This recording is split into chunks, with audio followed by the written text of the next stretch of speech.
अभी तक आपने सुना, शारदा देवी ने यश के गले में हीरे और मोती से बना हुआ माला पहनाया और आंखों के नीचे से काजल निकालकर उसके कान के पीछे लगा दिया। सोनिया ने यश को पगड़ी पहनाई और टीका करके हट गई। सबने मिलकर फ़ोटो खिंचवाया और फिर बारात निकलने के लिए तैयार हो गई।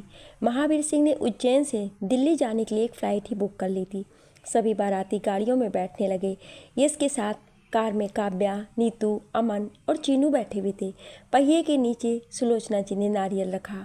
कार चलते ही नारियल फूटा और बारात निकल गई। अब आगे शिखा के यहाँ भी आज बहुत ही दिलचस्प होने वाला था। शिखा सोकर उठी और खुद को आईने के सामने निहारने लगी। उसका चेहरा हल्दी लगने के बाद और ज़्यादा खिल गया था और मुस्कुराते हुए अपने हाथों को देखा, जिसे देखकर वो खुशी से फूले नहीं समा रही थी। तभी किसी के आने की आवाज़ आई तो उसने मुड़कर देखा। उसके पीछे आलोक जी सुषमा जी के साथ खड़े थे। शिखा, आइए पापा, गुड मॉर्निंग। आलोक जी, कैसी है मेरी बेटी? शिखा, मुझे क्या हुआ है, एकदम ठीक हूँ मैं। आलोक जी, अच्छा ये बता, तेरी मेहंदी कैसी लगी है? शिखा, बताना क्या है, आप खुद ही देख लीजिए, कितनी प्यारी लग रही है मेरे हाथों में मेहंदी। आलोक जी, हाँ बहुत ही प्यारी है मेरी बेटी की तरह। सुषमा जी, आज मैं बहुत खुश हूँ। आलोक जी, ये बेटियाँ कितनी जल्दी बड़ी हो जाती हैं, पता ही नहीं चलता। अभी कल ही की तो बात है जब मैं हॉस्पिटल के एक कमरे से इसे गोद में लिए बाहर आ रहा था और इसका भाई जोर से चिल्ला रहा था, मेरी गुड़िया, मेरी गुड़िया। इन्हीं गोद में खेलते हुए बीते भर से इतनी बड़ी हो गई कि इसका नाम भारत के बड़े बड़े राजनेता, अफसर जानने लगे हैं। बोलते बोलते आलोक जी की आंखें भर आईं। उन्होंने एक हाथ से अपने हाथों के कोरों को साफ किया। शिखा, पापा आप रो रहे हैं? मुझे आपसे ये उम्मीद नहीं थी, ये तो गलत बात है ना। आलोक जी, इन पर मेरा बस नहीं है बेटा।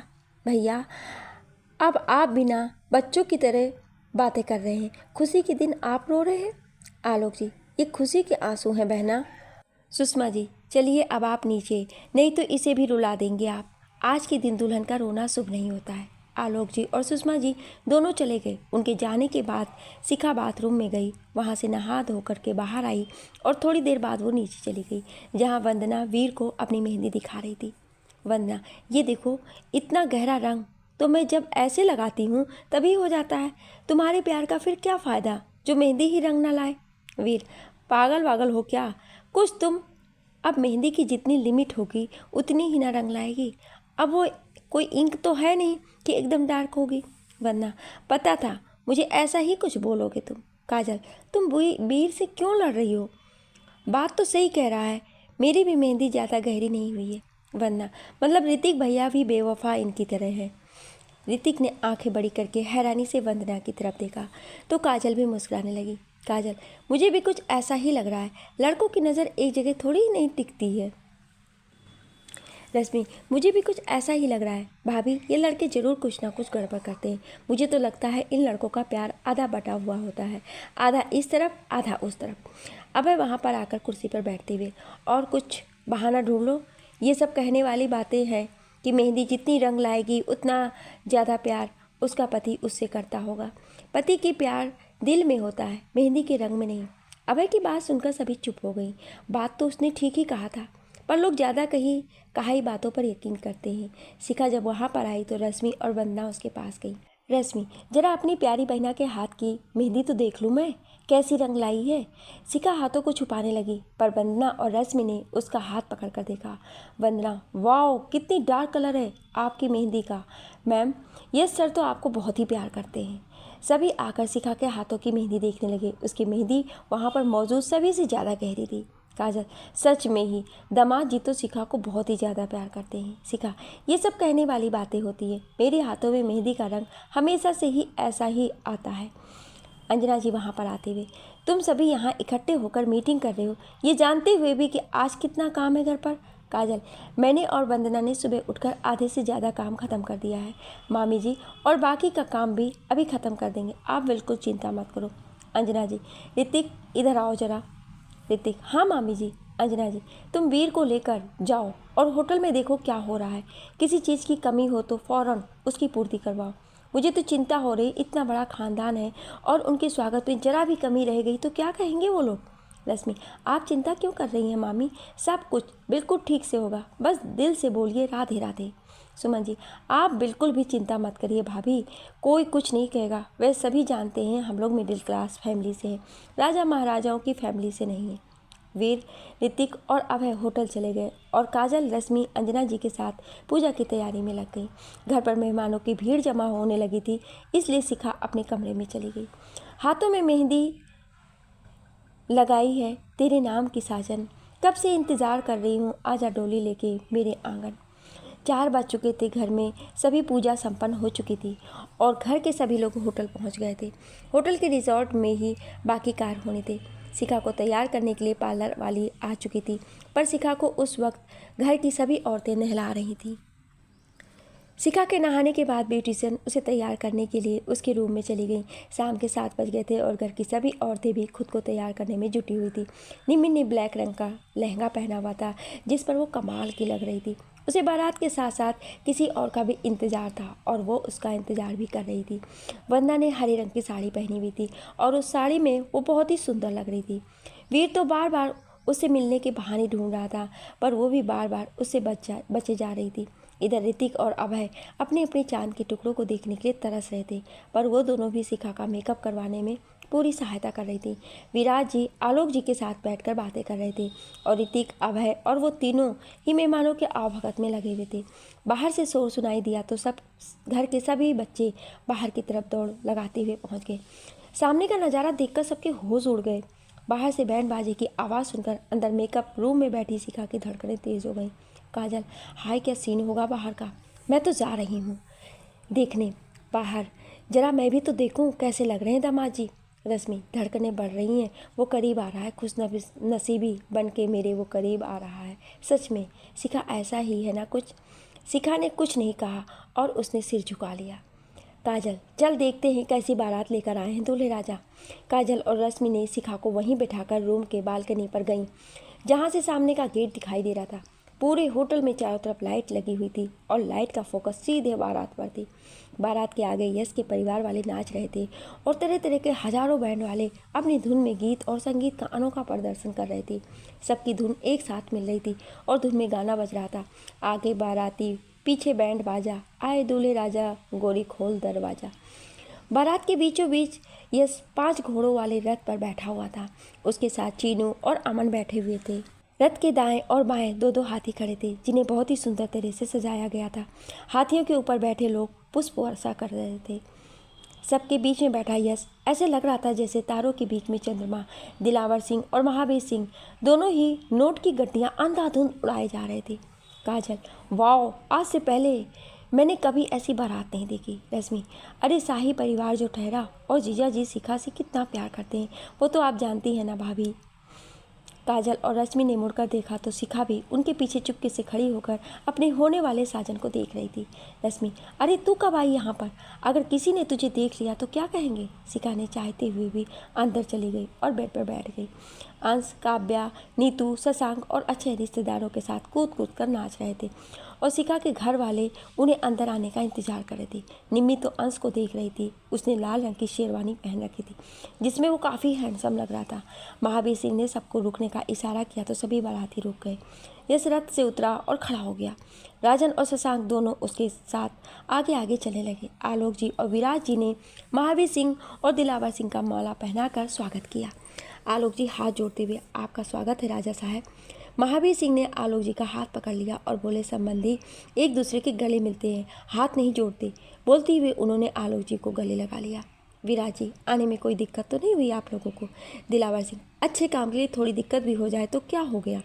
आलोक जी ने सभी बारातियों को अंदर चलने का आग्रह किया तो सभी अंदर रिसॉर्ट में चले गए। अंदर पहुंचने के बाद सभी बैठ गए और इतनी दूर के सफ़र की थकान मिटाने लगे। होटल के स्टाफ ने सभी लोगों के लिए नाश्ता का प्रबंध किया। निम्मी और राखी यश से मिलने के लिए उसके पास आईं। निम्मी, वाह जीजू, आप तो बिल्कुल राजकुमार लग रहे हैं और क्या एंट्री थी आपकी। यस, राजकुमार तो हम पहले भी थे और अब भी।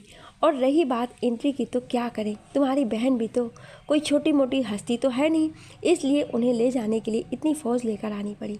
निम्मी, हाँ बात तो ठीक कह रहे हैं आप। यस, तुम भी बहुत ही सुंदर लग रही हो, अपने भाई से शादी करवा दो तुम्हारी। निम्मी आंखें बड़ी की और अंश की तरफ उसने देखा जो लगातार उसे ही देख रहा था। यस, क्या सोचने लगी साली साहिबा। निम्मी कुछ नहीं, वरमाला का समय हो गया है, तैयार हो जाइए। यस, हम तो कब से ही तैयार बैठे हुए हैं वरमाला के लिए, तुम ही लोग नहीं बता रही हो। निम्मी वहाँ से चली गई और अंश उसे देखता रहा और सोचता रहा कितनी घमंडी है ये। ओमवीर सिंह भी बारात में आए हुए थे। आलोक जी को देखकर बोले, कैसे हैं आप भाई साहब? आलोक जी, ईश्वर की कृपा है, आप बताइए। ओमवीर सिंह, किसी भी तरह की कोई समस्या होगी तो हमें अपना समझकर ज़रूर बताइएगा। आलोक जी, जी बिल्कुल भाई साहब। ओमवीर सिंह चले गए और आलोक जी भी पंडित जी के पास चले गए। इधर यश स्टेज पर पहुंच चुका था। यश के साथ नीतू, काव्या, राजन और अंश थे। अंश, भाई एक बात पूछूं? यश, हाँ पूछ। अंश, आज की तारीख तो 12 बजे ख़त्म हो जाएगी और कार्ड पर आज की तारीख लिखी है, जबकि शादी संपन्न कल सुबह तक होगी। यश अंश को तिरछी नज़र से देखती हुई, ये फालतू बातें पूछकर मूड खराब मत कर, अभी मैं बहुत खुश हूँ। अंश, मेरा मूड तो आपकी साली ने ही खराब कर दिया है। काव्या, क्या कहा आपने भैया? अंश, मैंने कुछ नहीं कहा। नीतू, ये ज़्यादातर बातें मुंह में ही बोलते हैं, जो बहुत कम लोगों के समझ में आता है, पर मुझे समझ आ गया है इन्होंने क्या कहा है। काव्या, क्या कहा है? नीतू, वो नहीं बताऊंगी, नहीं तो इनकी पोल खुल जाएगी। अंश कुछ कहता तभी अंधेरा हो गया और फ्लैश लाइट एक ही जगह जलनी शुरू हो गई। सामने शिखा खड़ी थी, उसके दाएं और बाएं तरफ लाइन से होटल के स्टाफ हाथों में जलती लैंप लेकर चल रहे थे। उसने गहरे लाल रंग का लहंगा पहना हुआ था, सिर पर चुनरी, माथे पर मांग टीका, नाक में बड़ी सी नथनी, आगे आंखें काजल से भरी हुई, पलकों पर हल्का सा मेकअप, होठों पर गुलाबी लिपस्टिक, गले में हीरे मोती से बने हार पहने हुए शिखा चली आ रही थी। उसने हाथों में बाजुओं तक चूड़ी पहन रखी थी। अंधेरे में लाइट की सीधी रोशनी उस पर पड़ रही थी, जिस वजह से उसने पल के नीचे कर रखी थी। उसके साथ रश्मि, काजल, वंदना और निम्मी चल रही थी। शिखा आज जैसी लग रही थी, यश उसे आज से पहले कभी ऐसा नहीं देखा था। सबकी नज़रें शिखा पर थी। आज शिखा किसी महारानी से कम नहीं लग रही थी। यश तो आज पागल हुए जा रहा था। शिखा धीरे धीरे यश की तरफ बढ़ रही थी और म्यूजिक की धुन अलग ही सुनाई दे रही थी। शिखा स्टेज तक पहुंच गई, तब भी यश उसे देखता ही रह गया। नीतू ने यश को हिलाकर हाथ देने का इशारा किया तो यश ने शिखा की तरफ हाथ बढ़ाया। शिखा ने यश का हाथ पकड़ा और ऊपर आ गई। सबने तालियां और सीटियां बजानी शुरू कर दी। शिखा ने नज़रें उठाकर यश की तरफ देखा तो शिखा के चेहरे पर एक हल्की सी मुस्कान आ गई। यश सीधा खड़ा रहा और शिखा वरमाला पहनाने के लिए इंतजार कर रही थी और अब नीचे झुके पर यश सीधा खड़ा था। सभी खड़े होकर हंस रहे थे। शिखा ने जब यश को घूर कर देखा तो यश ने तुरंत नीचे गर्दन कर ली। शिखा ने यश गले में वरमाला डाल दिया। उसके बाद यश ने भी शिखा को वरमाला पहनाया और उसके कान में धीरे से बोला, बहुत ही सुंदर लग रही हो मेरी जान। शिखा को यश की बात पर हंसी आ गई और उसने सिर नीचे कर लिया। दोनों एक साथ स्टेज पर रखी कुर्सी पर बैठे और एक एक करके घर के सभी लोगों ने उनको आशीर्वाद देना शुरू किया। दूर दूर से आए मेहमानों ने शिखा को गुलदस्ते और गिफ्ट्स भेंट की। शादी में पुलिस डिपार्टमेंट के बड़े बड़े ऑफिसर, पॉलिटिशियन और शहर की कई बड़ी हस्तियां भी आई हुई थी। बलराज ठाकुर अपनी पत्नी सुधा देवी के साथ स्टेज पर आए। सुधा देवी ने यश के कान खींचे और शिखा को हीरो का हार गिफ्ट किया। बलराज ठाकुर, तुम्हारे लिए हमने कुछ अलग सोचा है, उसे तुम गिफ्ट समझ लेना या हमारा प्यार। यस, क्या सोचा है आपने? बलराज ठाकुर, जब हमारे घर में बहू को लेकर आओगे तो तुम्हें बताऊंगा, अभी तुम सस्पेंस में ही रहो। सुधा देवी शिखा से, अगर तुम्हें ये बदमाश परेशान करे तो तुम इसकी शिकायत मुझसे कर सकती हो, इसे तो मैं मिनट से पहले ही सुधार दूंगी। शिखा, जी मम्मी जी। सुधा देवी, अब घूमना फिरना बंद कर दो, सुबह घर से निकले तो ये याद रखें कि तुम्हें शाम को घर भी आना है। यस, हाँ याद रहेगा। बलराज ठाकुर और सुधा देवी नीचे चले गए। उसके बाद घर के सभी लोगों ने फ़ोटो खिंचवाने शुरू कर दिए। सबके फ़ोटो खिंच जाने के बाद डिनर के लिए दूल्हा और दुल्हन को ले जाया गया। घर के सभी कपल्स जोड़े बनाकर डिनर करने के लिए टेबल पर बैठ गए। बीच में शिखा के साथ यश, रश्मि के साथ अभय, काजल के साथ ऋतिक, वीर के साथ वंदना और निम्मी बैठने जा रही थी तो उसके बगल में अंश बैठ गया। एक बार फिर इत्तेफाक से राजन और काव्या भी आजू बाजू में बैठ गए। इसके साथ चीनू और शिखा के साथ अमन बैठा हुआ था। राखी और नीतू भी एक साथ चेयर पर बैठी हुई थी। शशांक और अक्षय यश से बड़े थे, इसलिए वो दोनों बड़े लोगों के साथ डिनर कर रहे थे। टेबल पर बैठते ही यश खाने पर टूट पड़ा। मटर पनीर, चावल, रायता, पापड़, पूरी, छोले, गुलाब जामुन, बर्फ़ी, टिक्की, सलाद सब उसने अपने आगे रख लिए और गपागप खाना शुरू कर दिया उसने। सभी उसे हैरानी से देख रहे थे कि ये क्या हो रहा है। अब जब यश ने खाना शुरू कर दिया तो सभी ने खाना शुरू कर दिया। शिखा ने गुस्से से यश को देखा और अपने सामने से उसने पूरी और सब्जी अपने प्लेट में रखी और बहुत ही धीरे धीरे खाना शुरू कर दिया उसने। यश ने जब उसे देखा तो बोला, खाने में प्रॉब्लम हो रही है तो मैं खिलाऊं? शिखा, आप अपना ही पेट भर लो, दूसरों को तो बाद में देखना। इतनी देर से खा रहे हो, जब पेट भर गया तो इधर नजर गई आपकी। शिखा की बात सुनकर यश उसे देखता रहा और सोच रहा था कि आप क्या बोलो, और मैंने ऐसा क्या किया जो ये मुझे मुंह टेढ़ा करके बात कर रही है। काजल, दामाद जी, आपको ऐसा नहीं करना चाहिए था। ये सबकी तरफ देखकर क्या नहीं करना चाहिए था? रश्मि, यही कि आपको पहला निवाला शिखा को खिलाना था। ये रस्में होती हैं, पर आप तो। रश्मि की बात सुनकर यश का मुंह खुला का खुला रह गया और वो अब शिखा की तरफ देखने की हालत में नहीं था। निम्मी, इसकी सज़ा तो आपको मिलेगी जीजू, आज नहीं तो शादी के बाद आपको मिलेगी जरूर। अभय, अब तो एक ही रास्ता है आपके पास। यस, कौन सा? अभय, कोई गज़ल या शायरी आती हो तो सुना दीजिए, क्या पता मान जाए शिखा। यस ने शिखा की तरफ देखा तो उसने एक बार और मुँह टेढ़ा कर लिया। यस, अजी रूठ कर जाइएगा कहाँ, जहाँ भी जाइएगा हमें ही पाइएगा। सभी ने एक साथ वाह वाह वाह। शिखा, राजा, ये छोटी छोटी शायरी से बात नहीं बनने वाली है सर। काव्या, आपको आती है तो आप ही सुना दीजिए कोई। काव्या ने तंज कसते हुए राजन को कहा। राजन सोचते हुए, तू हाथ पकड़ ले, अभी तेरा हो सकता हूँ मैं, भीड़ बहुत है इस दुनिया में, खो सकता हूँ मैं, पीछे छूटे साथी मुझको याद आते हैं, वरना इस दौड़ में सबसे आगे हो सकता हूँ मैं, और एक मासूम सा बच्चा मुझ में अब तक जिंदा है, छोटी छोटी बातों पर भी रो सकता हूँ मैं। वीर, तुमने कब से शायरी शुरू कर दी? राजन, यूँ ही कभी कभी मुँह से अल्फाज निकल जाते हैं। अंश, शायरी तो हमें भी आती है, कोई हमें भी तो कहे, कुछ सुना दें। राजन ने मुस्कुराते हुए कोल्ड ड्रिंक का गिलास उठाया और दो घूंट लगाने के बाद उसने देखा तो उसमें लिपस्टिक लगा हुआ था। काव्या की नज़र उस पर पड़ी तो देखा कि उसका गिलास राजन के हाथों में है। उसने भी चुपके से राजन का गिलास उठाया और उसे भी अपने होठों से लगा लिया। राजन ने टेबल के नीचे से काव्या का हाथ पकड़ लिया तो काव्या ने भी उसे कुछ नहीं कहा और एक बार फिर उसकी तरफ देखकर खाना खाने लगी। अंश निम्मी की तरफ देखते हुए, शायरी तो हमें भी आती है, कोई हमें तो कहे, कुछ सुना दे।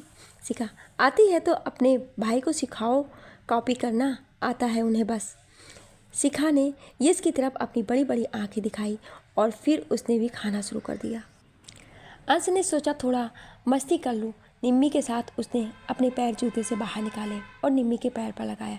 अचानक पैरों पर कुछ लगा तो निम्मी डर गई और उसका हाथ सामने रखे पानी के गिलास पर लगा और गिलास का सारा पानी अंश के ऊपर गिर गया।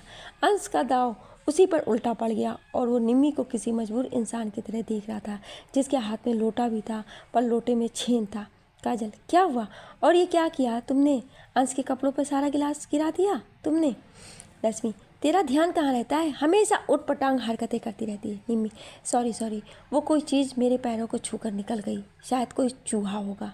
अंश, कोई बात नहीं, मैं साफ करके आता हूँ। अंश ने जाने के लिए अपने जूतों को पैरों से खोजना शुरू किया पर उसके जूते उसे मिल ही नहीं रहे थे।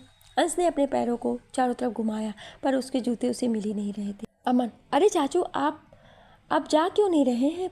पानी से आपकी शेरवानी तो भीग ही चुकी है और कुछ भीगे, इससे पहले चले जाओ। अमन की बात सुनकर सभी जोरों से हंसने लगे। शिखा ने हंसते हुए अमन के गाल खींच लिया। अब अंश मजबूर हो चुका था नीचे झुकने के लिए। उसने चम्मच नीचे गिराया, उठाने के लिए झुका तो उसने देखा उसके जूते निम्मी ने अपने पैरों से उठा रखे हैं। अंश ने निम्मी की तरफ देखा जो इन सबसे अनजान होकर खाना खा रही थी, जैसे उसे मालूम ही ना हो कुछ।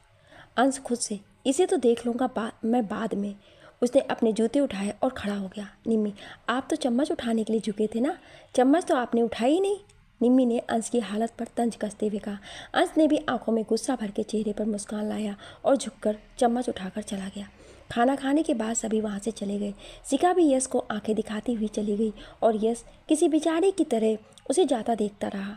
यश बाकी सभी लोगों के साथ आकर वापस रिजॉर्ट में बैठ गया और सभी यश की बेवकूफ़ी पर दांत दिखा दिखाकर हंस रहे थे।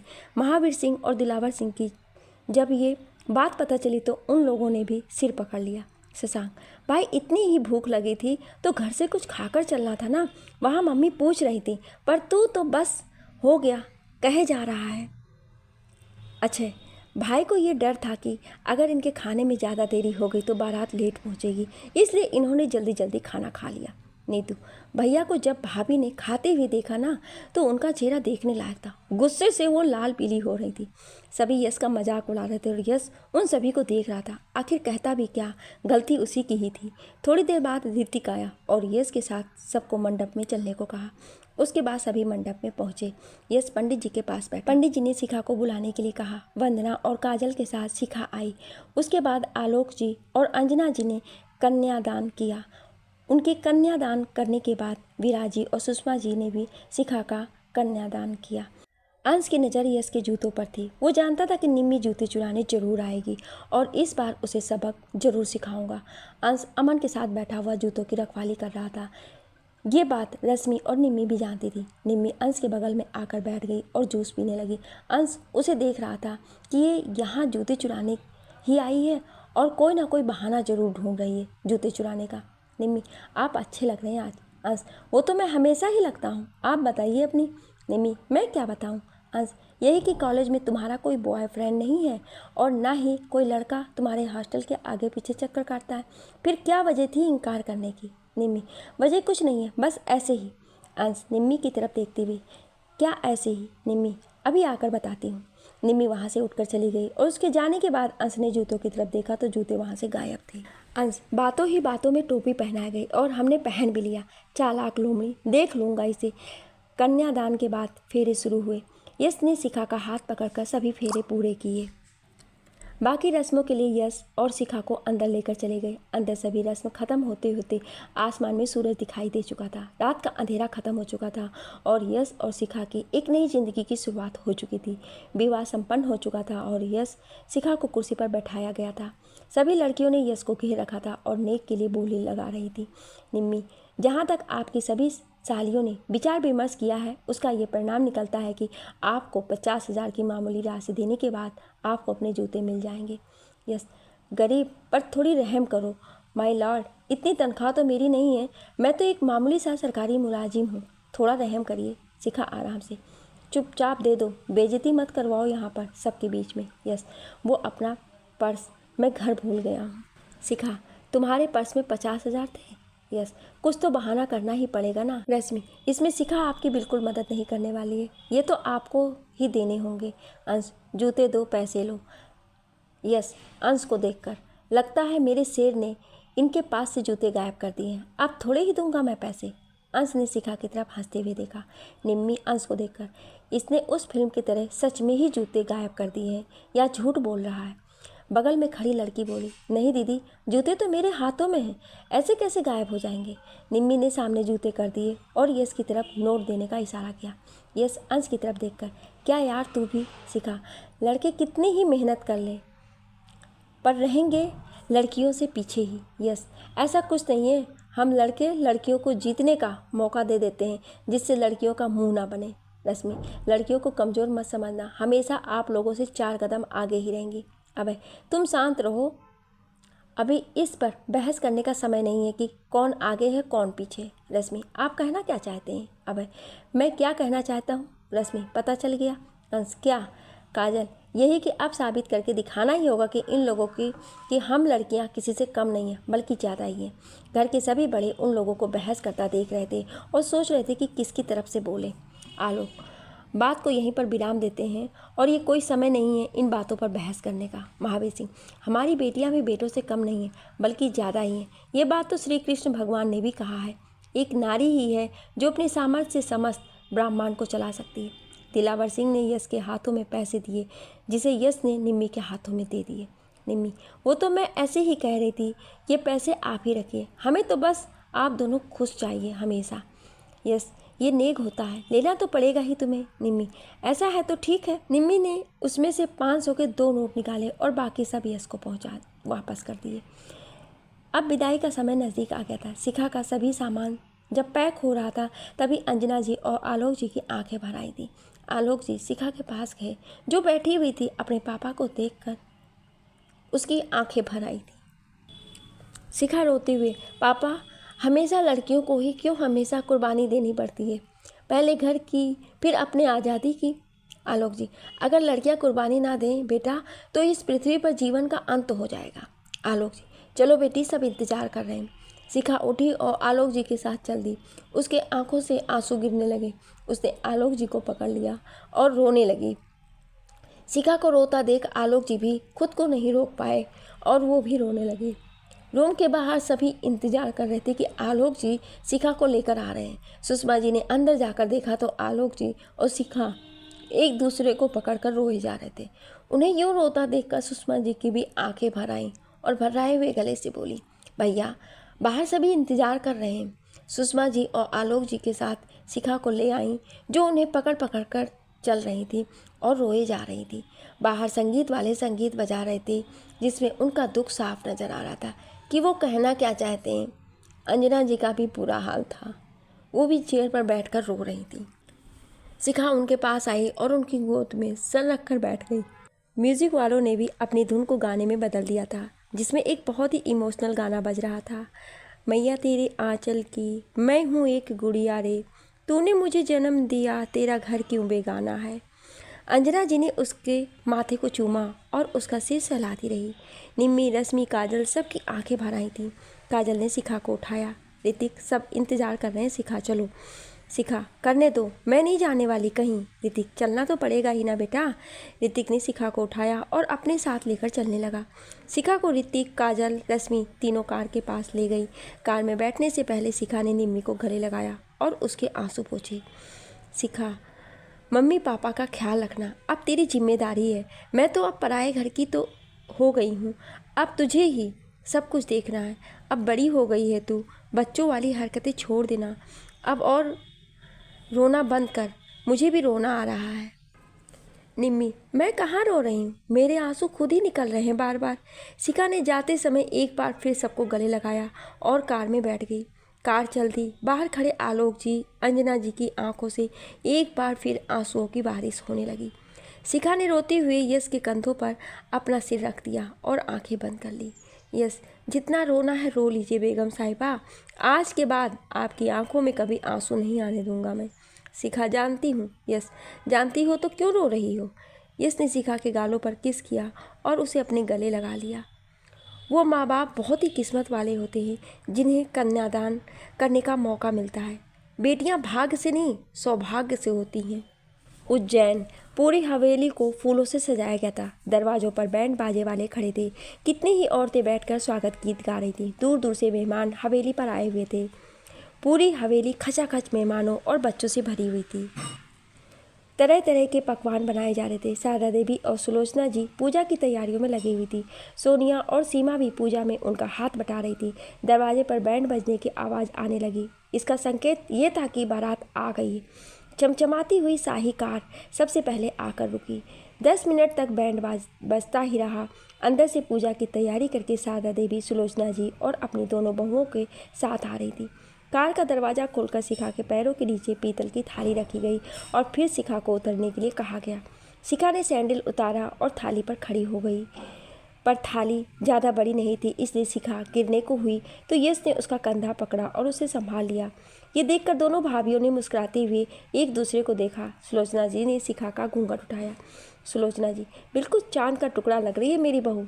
सीमा ने शिखा की आरती उतारनी शुरू की। उसके बाद काफ़ी देर तक वहीं पर खड़े होकर सभी ने बारी बारी शिखा की आरती उतारी। कितनी ही रस्में शिखा से करवाई उन्होंने। उसके बाद अंदर चलने के लिए कहा गया। शिखा धीरे धीरे चल रही थी और यश ने उसका हाथ पकड़ रखा था। अंदर पहुंचने से पहले शिखा के हाथों का निशान दीवार पर लगाने के लिए शारदा देवी ने कहा। शिखा ने खाली थाली में हाथ भिगोया और प्रवेश द्वार के दाईं तरफ अपने दोनों हाथों के छाप छोड़ दिए।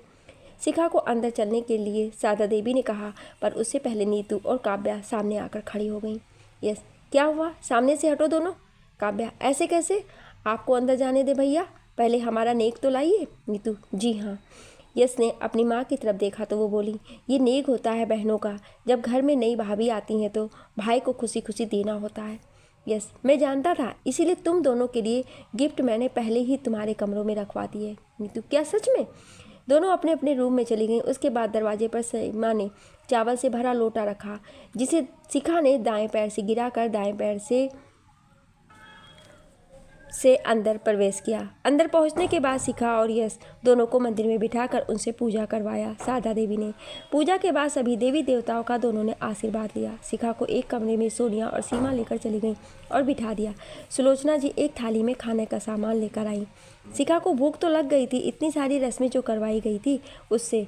उसने थाली को पकड़ा। सुलोचना जी, बेटा इसमें मौजूद सभी पकवानों को छू दो, ये गाय को दिया जाएगा। शिखा, जी। शिखा बेड पर बैठ गई। सब उसे छोड़कर चले गए थे। उसके पास इस वक्त उसका मोबाइल भी नहीं था। पूरी रात जागने की वजह से उसे नींद भी आ रही थी। उसने सोचा जब तक कोई नहीं आ जाता तब तक सो ही जाती हूँ, कोई आया तो उठ जाऊंगी। शिखा बेड पर लेट गई और आंखें बंद की। ना जाने कब उसे नींद आ गई और गहरी नींद में चली गई। जब सीमा और सोनिया उसके लिए खाना लेकर आई तो देखकर हंसने लगी। सोनिया, बहू रानी तो सो गई हैं। सीमा, पूरी रात सोई नहीं है ना इसलिए। सोनिया, सोते हुए कितनी प्यारी लग रही है ना। सीमा, वो तो है ही है। सोनिया, चलो मम्मी जी को बता देते हैं कि शिखा सो गई है। दोनों वहाँ से चली गई। 1 घंटे बाद शिखा की आँख खुली तो अब उसे अच्छा लग रहा था। उसने हाथ मुँह धोया और वापस आकर बेड पर बैठ गई। उससे दरवाज़ा खुलने की आवाज़ आई तो उसने घूंघट नीचे किया और सिर झुकाकर बैठ गई। अंदर कोई आया और उसके सामने खड़ा हो गया। शिखा सोच रही थी कि कौन है जिसके आने से सिर्फ जूतों की आवाज़ आई है। उसने सिर उठाकर देखा तो यश उसे खड़ा होकर बहुत ही प्यार से देख रहा था। यस, हाय मेरी जान, कितनी प्यारी लग रही हो तुम। शिखा, आपकी ये जान सुबह से भूखी है। शिखा मुंह लटकाते हुए बोली। यस, मैं तुम्हारे लिए खाना ही लेकर आया हूँ मेरी जान। यस ने एक ही प्लेट में शिखा के लिए खाना निकाला और उसे अपने हाथों से खिलाने लगा। शिखा, आप नहीं खाएंगे? यस, नहीं, अभी अभी मैंने कोल्ड ड्रिंक पी है। शिखा, और उससे पहले? यस, उससे पहले याद नहीं आ रहा है। शिखा, मुझे पता ही था, मैं खाऊं या ना खाऊं आपको कुछ फ़र्क नहीं पड़ता। यस, ओ हो जान, अभी तक किसी ने नहीं खाया है। शिखा, झूठ मत बोलो, किसी ने नहीं खाया है। यस, जब तक तुम नहीं खा लेती तब तक कोई नहीं खाने वाला खा सकता, ये रस्म है। शिखा, सच में? यस, हाँ। शिखा, अब तो मैंने खाना खा लिया, आप भी खा लीजिए मेरे साथ ही। इतना नहीं खा पाऊंगी मैं अकेले। यस, अपने हाथों से खिलाऊंगी तो खाऊंगा। शिखा, ठीक है। यस शिखा के सामने बैठ गया। शिखा ने यस को खिलाने के लिए हाथ ऊपर उठाया लेकिन रुक गई और खुद ही निवाला खा गई। यस, अरे ये क्या किया तुमने? शिखा, नहीं खिलाऊंगी मैं आपको। यस, क्यों? शिखा, आपने खिलाया था रात में मुझे, खुद ही प्लेट भर भर के खाए जा रहे थे। यस, तो इस बात पर नाराज़ है मेरी बीवी। शिखा, यस, अभी आपका गुस्सा दूर कर देते हैं। यस, गुमनाम सा हो गया था इस ज़िंदगी में, तुम आई तो इस ज़िंदगी को मुकाम मिला है। ठहर सी गई थी ज़िंदगी मेरी एक वक्त की तरह, पर जब से तुम आई हो इस ज़िंदगी की घड़ी की सुई को रफ्तार सा मिला है। यूँ तो गुजारी है कई रातें मैंने अकेले भी, मगर जब से तुम आई हो मेरी इस ज़िंदगी में हर एक रातें हसीन और ज़िंदगी रंगीन हो गई है। ना जाने कितने सालों भटका हूँ मैं बंजारे की तरह, इस भटकते हुए साहिल को किनारा दिया है तुमने। वीरान पतझड़ ज़िंदगी को सावन दिया है तुमने, डूबी हुई कश्तियों को किनारा दिया है तुमने। अब लौट आई है मेरी ज़िंदगी में वो खुशियाँ बाहर की, जिसके लिए गुजार दी मैंने सदियाँ इंतज़ार की। ये वक्त यहीं ठहर जाए हमेशा के लिए, मैं तुम्हें अपने सीने में छुपा लूँ किसी धड़कन की तरह। खो जाए हम एक दूजे में कहीं, वक्त से वक्त को मांग लाऊंगा तुझे अपना बनाने के लिए। मिटा दूंगा सारी दुनिया तुझे पाने के लिए। ये प्यार झूठा नहीं है, किसी डोरी की तरह अपनी जान दे दूंगा तेरे चेहरे पर हंसी लाने के लिए। शिखा ने उठकर यश के मुंह पर हाथ रख दिया। शिखा, यही हालत मेरा भी था, यही जज्बात मेरे भी थे। मेरी भी ज़िंदगी ठहरी हुई थी किसी पानी की तरह। मैंने भी कई रातें गुजारी है अकेले में, कई साल। मेरी भी ज़िंदगी थी वीरान और पतझड़ जैसी। तुम आए तो इस ज़िंदगी को रोशनी मिली है, रुकी हुई ज़िंदगी को एक रफ्तार मिली है। रातें गुजारी थी जो मैंने अकेले हमेशा, उन रातों को रोज़ तेरी याद मिली है। वीरान और पतझड़ थी जो ज़िंदगी मेरी, तेरे आने से उसमें बिन बादल बरसात हुई है। वक्त को थामना नहीं है मुझे, दुनिया से मांगना नहीं है तुझे। तू तो आया है उस दुनिया से, मेरे लिए लड़ जाऊंगी यमराज से भी तुझे अपना बनाने के लिए। इसने शिखा को बाहों में ले लिया और शिखा ने भी उसे कसकर पकड़ लिया। यस, तुम कब से शायरी करने लगी? शिखा, जब से आपने शुरू की है करनी। यस, कल रात के लिए सॉरी, मुझे किसी ने बताया ही नहीं था ऐसा करना होता है। शिखा, कोई बात नहीं, मैं गुस्सा नहीं हूँ आपसे। यस, ये बात मुझे भी मालूम है। शिखा, आप बहुत ही हैंडसम लग रहे थे, मैंने आपको देखा था जब बारात होटल के गेट पर थी। यस, तुमने बच्चों के नाम तो बहुत ही प्यारे रखे हैं। शिखा, आखिर मम्मी जो हूँ मैं उनकी। यस, अब तो उनके आने का रास्ता भी साफ हो गया है। शिखा, हाँ वो तो है। शिखा ने यश को देखा, दोनों की नज़रें मिली, दोनों एक दूसरे को देखते रहे। यश ने अपने होठों को शिखा के होठों पर रखने के लिए आगे बढ़ा तो शिखा ने आंखें बंद कर ली और यश को और जोर से पकड़ लिया। यश के होठ शिखा के होठों से कुछ सेंटीमीटर दूरी ही थे, तभी दरवाजे को किसी ने बजाया। शिखा यश से झटके से दूर हुई और पीछे हट गई। हमेशा की तरह आज भी कोई ना कोई यश के रोमांस में बाधा डालने आ गया था। यश ने दरवाज़ा खोला तो देखा सामने सीमा और सोनिया खड़ी थी। सोनिया, क्या बात है देवर जी, अभी से ही दरवाज़ा लॉक करने लगे? कहीं हमने इस वक्त आकर रंग में भंग तो नहीं डाल दिया? यश ने अपने गुस्से को छिपाया और मुस्कुराते हुए बोला, नहीं, हम तो खाना खा रहे थे। सीमा, एक ही प्लेट में? यश ने टेबल पर देखा जिसमें उसने शिखा को खाना दिया था, वो रखा हुआ था, उसमें से थोड़ा ही शिखा ने खाया था। यस, नहीं, अभी तो शिखा ही खा रही थी। सीमा मुस्कुराते हुए, हम जानते हैं देवर जी, आप चिंता मत करिए, हम किसी से नहीं कहने वाले। यस, सच में भाभी, शिखा ही खा रही थी। पर यस की बातें वो दोनों कहाँ सुनने वाली थी। दोनों मुस्कुराते हुए शिखा को लेकर चली गई। नीचे हार में बहुत सारी औरतें बैठी हुई थी। अंश, काव्या, नीतू, राजन, अक्षय, शशांक सभी कुर्सियों पर बैठे हुए थे। यश और शिखा को अंगूठी ढूंढनी थी। यश और शिखा दोनों नीचे बैठे हुए थे। उनके सामने एक बड़े परात में दूध रखा हुआ था, जिसमें सोनिया ने अंगूठी डालकर पूरे दूध में घुमा दिया। सोनिया, जिसे पहले अंगूठी मिली, घर में उसी का राज चलता है हमेशा। अब ये देखते हैं किसे अंगूठी मिलती है। यश खुद से, मुझे मिले या ना मिले, मुझे तो पता ही है किसका राज चलने वाला है हमेशा। नीतू, आपके और अक्षय भैया ने जब ये कंपटीशन किया था तो किसे मिली थी? सोनिया, मुझे मिली थी। अक्षय ने सोनिया की तरफ देखा। सोनिया, पर मैंने अंगूठी इनकी तरफ कर दी तो इन्हें मिल गई। शारदा देवी, वो तो सभी को पता है किसने किसकी तरफ की थी अंगूठी। काव्या, मुझे याद है भाभी, आपके हाथ डालते ही अक्षय भैया ने मिनट से पहले ही ढूंढ लिया था। सोनिया, अब अपनी अपनी ही बताओगे सब या इन दोनों को भी ढूंढने दोगे? अंश, राजन से भाभी को ही मिलेगी, देख लेना। राजन, वो तो सबको ही पता है। शिखा और यश ने अंगूठी ढूंढनी शुरू कर दी। लगभग 10 मिनट तक दोनों ही उसमें हाथ डाले रखे। यश का हाथ शिखा की तरफ गया तो वो यश की तरफ देखने लगी और यश ने अपना हाथ बाहर निकाल लिया। सोनिया, क्या हुआ, अंगूठी कहाँ है? यश, जिसके पास होनी चाहिए थी उसके पास है। शिखा हाथ बाहर ही नहीं निकाल रही थी और उसने सिर नीचे कर लिया था। सभी शिखा की तरफ देखने लगे कि ये क्या हो रहा है, शिखा हाथ बाहर क्यों नहीं निकाल रही है। यश मुस्कुराते हुए शिखा की तरफ देख रहा था और शिखा सिर नीचे करके बैठी हुई थी। सबके कहने पर शिखा ने जब हाथ बाहर निकाला तो उसकी तर्जनी उंगली में यश ने अंगूठी पहना दी थी। अंगूठी देखकर सब खुशी से चिल्लाने लगे। अंश, अरे वाह भाई, कमाल कर दिया आपने तो। काव्या, ओ। शारदा देवी ने यश के कान पकड़ लिया और खींचते हुए बोली, ये सब इसका किया धरा है, शर्म तो इसे है ही नहीं कि इसके बड़े भी यहाँ पर हैं। यस, सगाई पर भी तो सब बड़े थे, उस समय तो किसी ने कान नहीं पकड़ा था मेरा। सुलोचना जी, बेटा अब सुधर जा, शादी हो चुकी है तुम्हारी। यस जी माता जी, बिल्कुल, मैं तो कब से सुधरने की कोशिश कर रहा हूँ पर दिल गलती कर बैठता है। शारदा देवी, शिखा बेटा, अगर इसने तुम्हें परेशान किया तो तुम मुझसे कहना, इसे मैं सुधारूंगी। शिखा ने हाँ में सिर हिला दिया। उसके बाद एक एक करके सभी वहाँ से चले गए। रात को संगीत का प्रोग्राम होने वाला था। नीतू और काव्या शिखा को यश के रूम में लेकर चली गई। अंदर जाने के बाद शिखा ने देखा तो पूरे रूम को गुलाब के फूलों से और रंग बिरंगी लाइट से सजाया गया था। शिखा को दोनों ने बेड पर बिठाया और दरवाज़ा लगाकर वो भी उसके पास बैठ गई। काव्या, तो कैसा लगा आपको हमारा घर भाभी? शिखा, घर नहीं हवेली बोलो।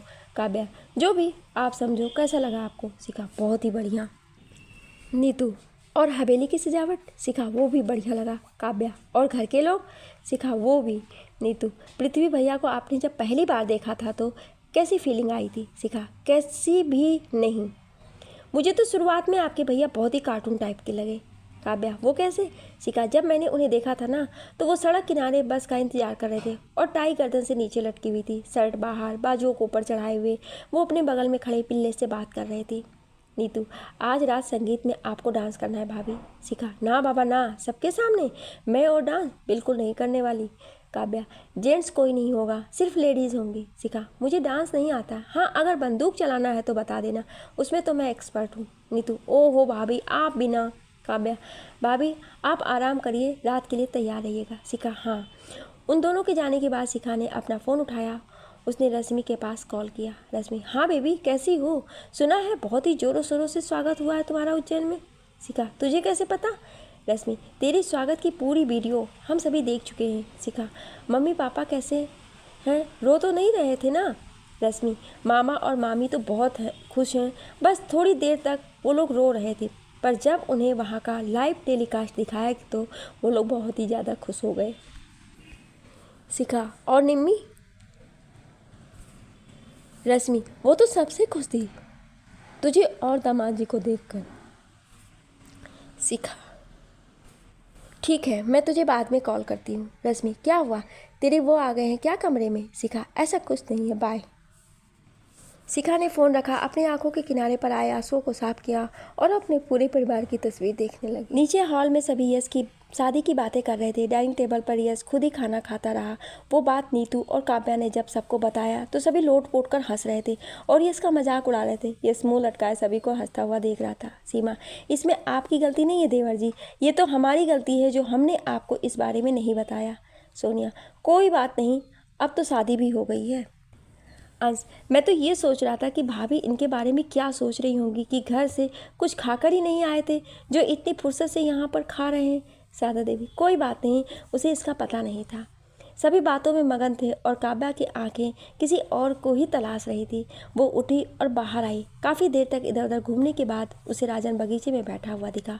काव्या उसके पास गई और उसके पास बैठती हुई बोली, यहाँ क्या कर रहे हो आप? राजन घर वालों के बीच में बाहर वाले का क्या है, मैं आज हूँ कल नहीं। काव्या राजन के पास बैठते हुए, ऐसी बातें क्यों कर रहे हैं आप? राजन मैं कल जा रहा हूँ। काव्या इतनी जल्दी? अभी तक तो आप ठीक भी नहीं हुए। राजन 10 दिन तो हो गए हैं यहाँ पर रहते हुए, अब क्या सारी उम्र यहीं रोकने का इरादा है तुम्हारा? काव्या नहीं। काव्या थोड़ी उदास हो गई और उसने सिर नीचे कर लिया। राजन मैं जा रहा हूँ वापस आने के लिए। काव्या मतलब? राजन मतलब ये कि मैं 22 साल बाद वापस अपने घर जाऊंगा, अपनी माँ और दादाजी के पास। दादाजी की तबीयत ठीक नहीं है आजकल।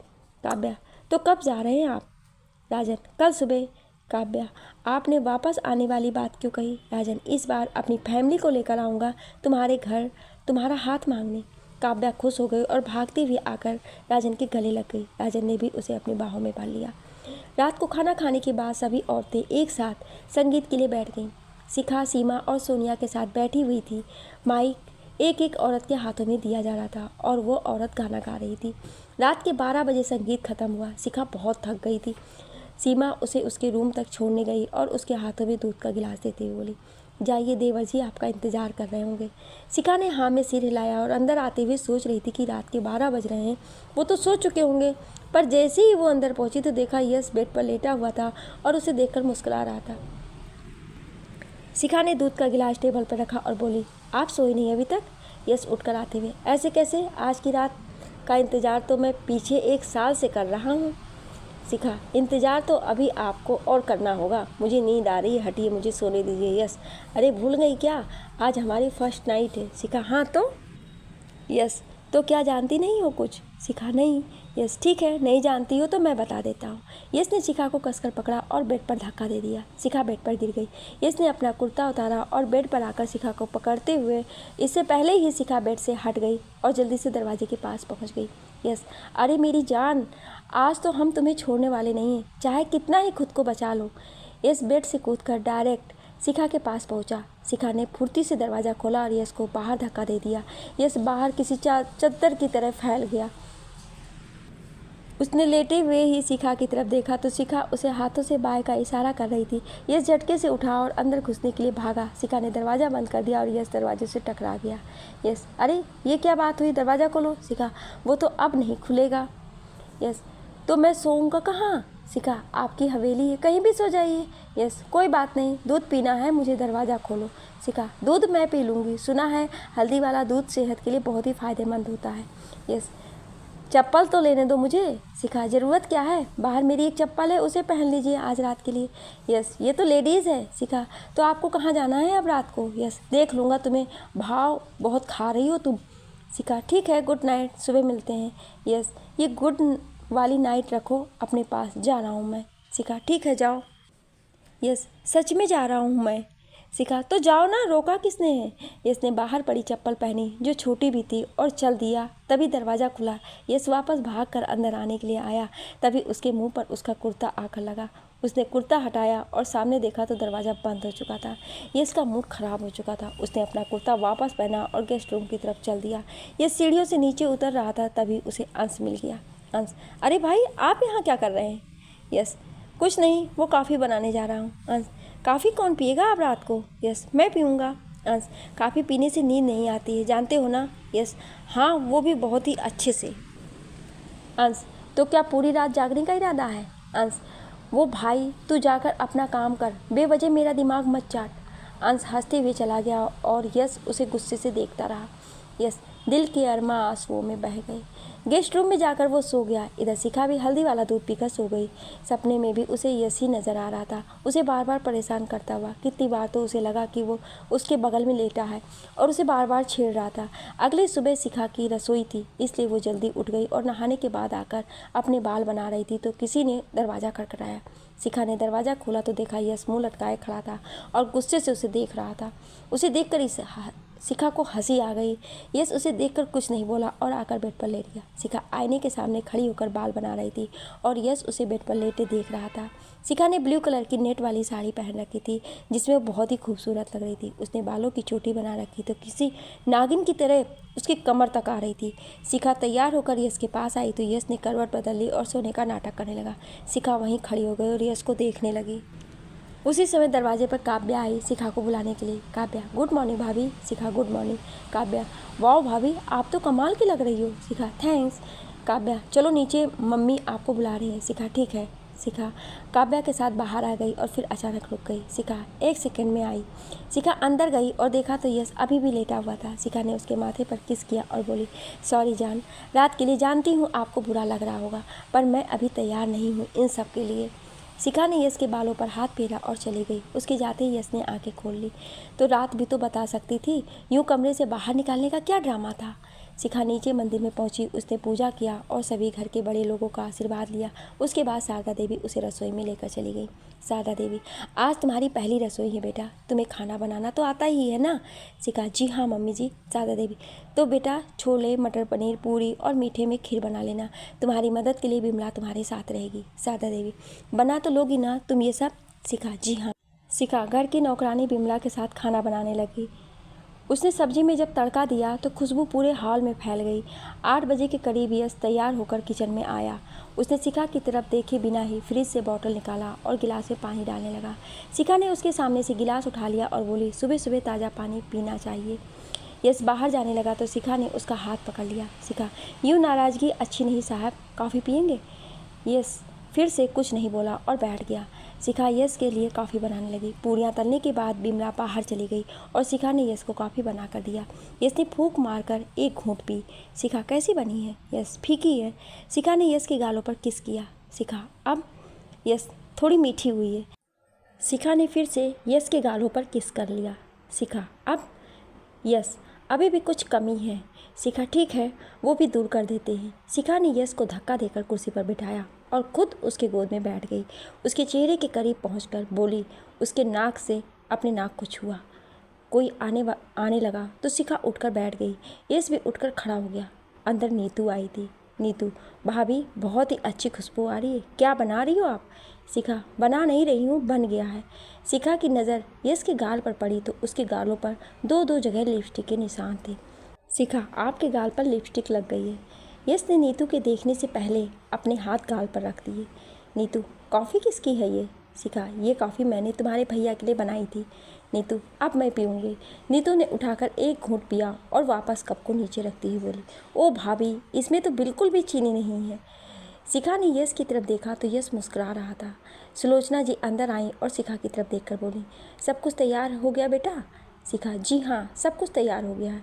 सुलोचना जी, ठीक है, मैं बिमला से कहकर लगवाती हूँ। सुलोचना जी जाने लगी तभी उनकी नज़र यश पर पड़ी। सुलोचना जी, पृथ्वी, तू कब यहाँ पर आया और ये तूने अपने हाथ गाल पर क्यों रखे हैं? यस, कुछ नहीं, ऐसे ही। नीतू, भाभी ने थप्पड़ तो नहीं मार दिया ना सुबह सुबह? शिखा ने आंखें बड़ी करके नीतू की तरफ देखा तो नीतू मुंह पर हाथ रखकर हंसने लगी। सुलोचना जी, चुप, कुछ भी कहती रहती है हमेशा। यस बाहर चला गया। बाहर निकलते ही उसे दिलावर सिंह मिल गए। दिलावर सिंह, पृथ्वी आओ बेटा, कुछ बात करनी है तुमसे। यस, अभी आया पापा, एक काम ख़त्म करके। दिलावर सिंह, वो काम बाद में कर लेना, पहले ये काम ज़रूरी है। यस, ठीक है पापा। दिलावर सिंह यस के साथ हॉल में मौजूद सोफे पर बैठ गई। दिलावर सिंह, आगे क्या सोचा है अब तुमने? यस, किस बारे में पापा? दिलावर सिंह, कैरियर के बारे में। यस, जॉब कर तो रहा हूँ CBI की। दिलावर सिंह, सारी ज़िंदगी यही करते रहोगे अब तुम? अकेले नहीं हो, तुम्हारी पूरी फैमिली है, आगे तुम्हारे भी बच्चे होंगे। शिखा, और उन बच्चों के बारे में तो कुछ तो सोचो। यस, दिल्ली जाऊंगा तो बात करूंगा अपने सर से। दिलावर सिंह, अगर तुम्हें डर लगता है तो मैं बात करूं बलराज ठाकुर से। यस, नहीं पापा, मैं कर लूँगा, आप चिंता मत करिए। दिलावर सिंह, ठीक है। यस उठकर जाने लगा तो दिलावर सिंह बोले, अब कहाँ जा रहे हो? यस, कुछ नहीं, बताया था ना एक काम करना है। दिलावर सिंह, खाना खाने के बाद कर लेना, खाना लग चुका है। यस जी पापा। दिलावर सिंह, ये तुमने अपने गाल पर हाथ क्यों रखा है? यस, वो मैं नीतू, पापा भैया आ जाइए। दिलावर सिंह वहाँ से चले गए। उनके जाने के बाद यश ने गाल से हाथ हटाया, तभी वहाँ से महावीर सिंह गुजरे। यश ने फिर से हाथ रख लिया। वो अपने रूम में जा ही रहा था कि उसे वहीं शशांक मिल गया। शशांक, कहाँ जा रहे हो भाई? सब लोग तो खाना खाने जा रहे हैं और तुम हो कि भाग रहे हो, और ये हाथ गाल पर क्यों रखा है? यस, बस ऐसे ही। शशांक यश को बाजुओं से पकड़कर डाइनिंग टेबल पर ले गया जहाँ पर सभी बैठे हुए थे। शिखा सबको खाना परोस रही थी। शारदा देवी, पृथ्वी, तुमने ये हाथ गाल पर क्यों रखे हुए हैं? सभी की नज़र यश पर पड़ी। नीतू काव्या के कान में कुछ बता रही थी। सोनिया और सीमा कुछ और ही सोच रही थी। यश ने शिखा की तरफ देखा कि रोमांस तो जगह देख कर तो कर लिया करो, पहले करती नहीं हो और जब करती हो तो फंसा ही डालती हो। शिखा, मम्मी जी, इनके दांतों में दर्द है। यश को तो अब बहाना मिल गया, वो जानबूझकर पूरी बहुत ही धीरे धीरे खा रहा था। शिखा, ज़्यादा दर्द है तो आपके लिए सूप बना दूँ? यस, ज़रूरत नहीं है, मैं खा लूँगा धीरे धीरे। चीनू, चाचू, लगता है आपने सुबह उठकर ब्रश नहीं किया है, इसलिए आपके दांतों को कीटाणु काट रहे हैं। अमन, हाँ चाचू, मैंने भी देखा है टीवी में। यस, तुम दोनों के पास टीवी देखने के अलावा और कुछ काम नहीं है? काव्या, वाह, खाना बहुत ही टेस्टी बना है भाभी। सबने खाना खा लिया। खाना खाने के बाद महावीर सिंह उठे और शिखा के हाथों में नोटों की गड्डी देते हुए बोले, ये नेक है पूरे परिवार की तरफ से, इसे लेने से तुम मना नहीं कर सकती। खाना बहुत ही बढ़िया बना था। महावीर सिंह शिखा के सिर पर हाथ रखकर चले गए और दिलावर सिंह ने भी खाने के बाद शिखा के सिर पर हाथ रखकर चले गए। सभी जेंट्स खाना खाकर चले गए तो उसके बाद घर की लेडीज़ ने खाना शुरू किया।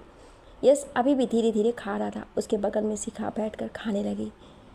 शिखा को थोड़ी मस्ती सूझी। उसने अपनी सैंडल उतारी और यश के पैरों पर फेरना शुरू कर दिया। यश को गुदगुदी होने लगी। वो शिखा की तरफ देखने लगा पर शिखा मज़े से खा रही थी। सीमा, क्या हुआ देवर जी, उधर क्या देख रहे हैं आप? यश, कुछ नहीं। शिखा, जब खाया नहीं जा रहा है तो बता देते, मैं सूप बना देती आपके लिए। यश अपने पैरों से शिखा के पैरों को पकड़ते हुए, मेरा पेट भर गया है, तुम भी खा लो अच्छे से। यश उठते हुए, मेरा हो गया। सोनिया, ठीक से खा लीजिए देवर जी, आपकी बीवी की आज पहली रसोई है और आपने कोई गिफ्ट नहीं दिया शिखा को। सीमा, गिफ्ट छोड़ो, तारीफ भी तो नहीं की इन्होंने। यश शिखा की तरफ देखते हुए, खाना बढ़िया बना है। यश चला गया और शिखा बिना उसकी तरफ देखे ही खाना खा रही थी। सीमा, मेरी जब पहली रसोई थी तो चीनू के पापा ने मुझे डायमंड का हार गिफ्ट किया था। सोनिया, और इन्होंने तो मुझे कार गिफ्ट की थी। दोनों घमंड में शिखा को चिढ़ाती हुई बोली।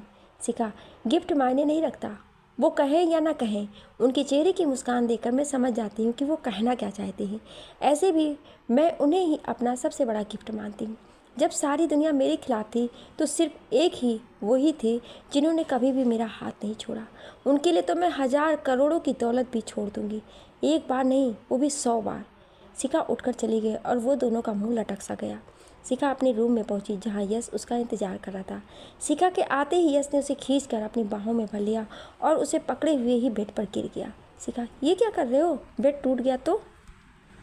यश, ये शाही बेड है, पूरे दिन रात हम दोनों लगे रहे तब भी नहीं टूटेगा। शिखा उठती हुई, शर्म तो है ही नहीं बिल्कुल भी। यश, अब शर्माने का टाइम नहीं है। यश ने शिखा को कसकर पकड़ लिया और घूम कर उसके ऊपर आ गया। शिखा ने खुद को पूरी तरह से ढीला छोड़ दिया और यश की आंखों में देखने लगी। यश भी शिखा की झील सी गहरी आंखों में खो गया और एक टक उसे देखता रहा। शिखा, क्या देख रहे हो? यश, इन आंखों की गहराई कितनी है ये देख रहा हूँ, कहीं डूब ना जाऊँ मैं इनमें। शिखा, कभी कब से बन गए आप? यश, जब से तुम्हें देखा है। नीचे से शारदा देवी की चिल्लाने की आवाज़ आई जो शिखा को बुला रही थी। शिखा, बड़ी मम्मी बुला रही हैं। यस, बुलाने दो, शिखा आ जाएंगी। यस, आने दो। तभी किसी ने दरवाज़ा खटखटाया तो यस जल्दी से शिखा के ऊपर से उठने के चक्कर में नीचे गिर गया। शिखा भी उठी और अपने कपड़े ठीक करके उसने दरवाज़ा खोला तो देखा सामने सुलोचना जी खड़ी थी। उनके हाथों में एक हीरे मोती का हार था। शिखा, मम्मी जी आइए ना, बाहर क्यों खड़ी हैं आप? सुलोचना जी, नहीं बेटा, मुझे काम है बहुत। मैं तुमसे ये कहने आई थी कि तुम तैयार हो जाओ, हमें हमारी कुल देवी के मंदिर में जाना है। शिखा, ठीक है माँ जी। सुलोचना जी चली गई। उनके जाने के बाद यश ने अपना सिर पकड़ लिया। इधर राजन अपने रूम में अपना सामान पैक कर रहा था।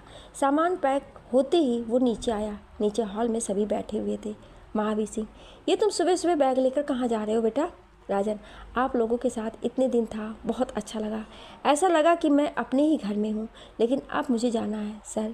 बहुत दिनों से आराम कर रहा हूँ मैं, अब ड्यूटी का समय हो गया है। महावीर सिंह, तो आज ही क्यों?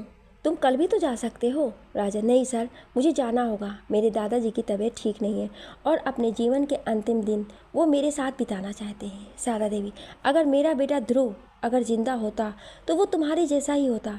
मैं तुम्हें जब भी देखती हूँ तुम में मुझे उसी की सूरत नज़र आती है।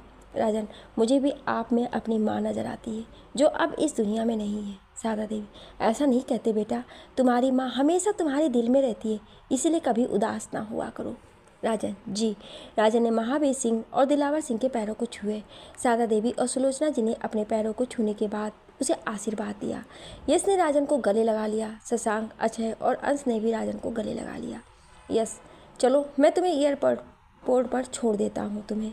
राजन, ओके सर। राजन शिखा के पास गया और शिखा के हाथों में उसने एक गिफ्ट दिया। राजन, यह आप दोनों को पसंद आएगी जरूर। राजन यश के साथ हवेली से बाहर निकला और कार में बैठ गया। जब वो कार में बैठा तो उसे हवेली की छत पर काव्या खड़ी नजर आई, जो उसे देखकर रो रही थी। वो अपने मन की व्यथा किसी को कह भी नहीं सकती थी, इसलिए छत पर अकेली खड़ी होकर रोते हुए राजन को अलविदा कह रही थी। यश ने कार स्टार्ट किया और कार चलाने लगा। काव्या उस कार को तब तक देखती रही जब तक वो कार उसकी आंखों के सामने से गायब नहीं हो गई। प्यार करते हैं हम आपसे, ये कह भी नहीं सकते किसी से, इस दिल में आपको छिपा रखा है, खुश हैं हम सिर्फ इसी से। ये पार्ट आपको कैसा लगा हमें कमेंट करके ज़रूर बताएं और इसके आने वाले पार्ट बहुत ही सस्पेंसफुल और रोमांटिक होंगे, इसलिए आने वाले पार्ट को ज़रूर सुनिएगा। Thank you.